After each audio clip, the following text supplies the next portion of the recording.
Europe 1. La France bouge, la saga. Nous voici au 115 de la rue de la Tombissoire, au sud de Paris, entre la porte d'Orléans et le parc Montsouris. C'est un bâtiment un peu mystérieux. La première chose que l'on remarque, c'est son architecture, faite de verre et de fer. C'est un bâtiment industriel mais élégant. Sa superficie totale est de 5 hectares. Dans ses entrailles, sous la rue, se cachent 200 000 mètres cubes d'eau potable, construit entre 1869 et 1874 par l'architecte Eugène Belgrand. Sa fonction est simple, comme nous l'explique Ludovic Robillard, responsable des installations du secteur Est de l'entreprise Eau de Paris. Le réservoir de Montsouris fait partie des 5 grands réservoirs de la ville de Paris. Il a été construit sur des quartiers hauts en périphérie de Paris pour alimenter les quartiers les plus bas de Paris. C'est les quartiers qui sont proches de la Seine. L'eau est acheminée par des aqueducs de manière gravitaire jusqu'à Paris. Et on a également des eaux de surface sur les usines de Joinville et d'Orly, donc qui prennent l'eau dans la Seine ou dans la Marne et qui est rendue potable dans nos usines.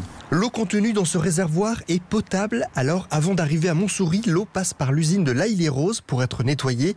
Le précieux liquide est acheminé en continu uniquement par la force gravitaire, sans électricité ni pompage.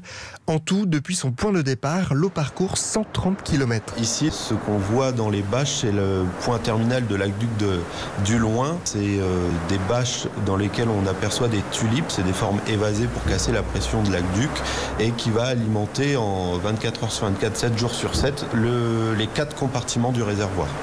Là, on est sur environ 5000 m3 par heure d'eau qui arrive. Entrer dans les entrailles du réservoir, c'est comme pénétrer dans une grotte. Les parois sont faites en pierre, mal taillées, de l'eau ruisselle en permanence.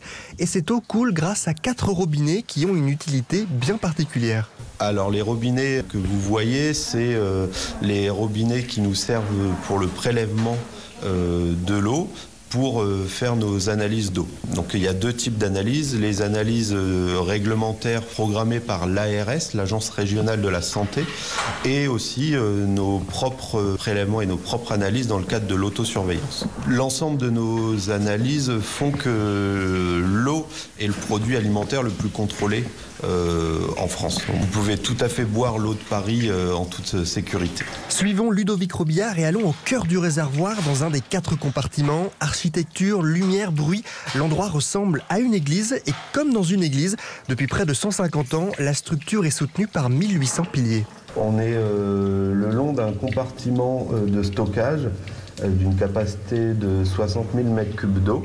Donc ça représente une hauteur de 4,20 m à son niveau maximum, souvent appelée la cathédrale de l'eau. On aperçoit bien cette forme voûtée, aussi bien dans les compartiments inférieurs que dans les compartiments supérieurs. Là, on doit être à peu près 3 mètres d'eau et la hauteur maximum, c'est 4,20 m.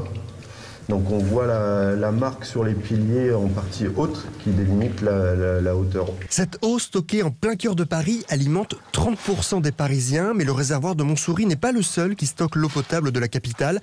D'autres sont situés au Lilas, à Ménilmontant ou encore à Saint-Cloud.